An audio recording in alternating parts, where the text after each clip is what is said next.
Vetëm disa orë pas spektaklit të parë të Big Brother VIP 5 ka nisur gjithashtu dhe Big Brother VIP Fan Club në moderimin e Kiara Titos. Ky program nisi ndryshe ku i pari qyri në skenë ishte fituesi Big Brother Luiz Edhi, i cili prezantoi bashorten e tij. Zoja dhe zotrinj Çapaçula në shtëpinë e tretë më të famshme se e para është shtëpia e bardhë, e dyta është shtëpia e Big Brother, e treta është kjo ku jam unë, shtëpia Fan Club VIP. Ka vetëm një qëllim, ju do thoni çfarë do ky këtu, unë do prezantoj atë që do prezantoj. Ajo është një vajzë, një grua tashmë që nuk do jetë kur vetëm, sepse më ka mua në krah, jam munduar ta lënë në hije, por hija nuk e mbulon kur dritën.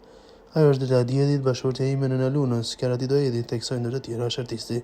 Për atë që do të bënte çdo burr për nënën e familjes së saj, tani mua më duhet të ikis se më vjen nëna në rinas. Vetëm disa orë pas spektaklit të parë të Big Brother VIP 5 ka nisur gjithashtu dhe Big Brother VIP Fan Club në moderimin e Kiara Titos. Ky program nisi ndryshe ku i pari qyri në skenë ishte fituesi Big Brother Luiz Edhi, i cili prezantoi bashorten e tij. Zoja dhe zotrinj Çapaçula në shtëpinë e tretë më të famshme se e para është shtëpia e bardhë, e dyta është shtëpia e Big Brother, e treta është kjo ku jam unë, shtëpia Fan Club VIP. Ka vetëm një qëllim, ju do thoni çfarë do ky këtu, unë do prezantoj atë që do prezantoj. Ajo është një vajzë, një grua tashmë që nuk do jetë kur vetëm, sepse më ka mua në krah, jam munduar ta lënë në hije, por hija nuk e mbulon kur dritën. Ajo është Dela Djedhit, bashkëshortja ime në Lunës, Kiara Titos, teksoj ndër të tjera është artisti. Për atë që do të bënte çdo burr për nënën e familjes së saj, tani mua më duhet të ikis se më vjen nëna në rinas.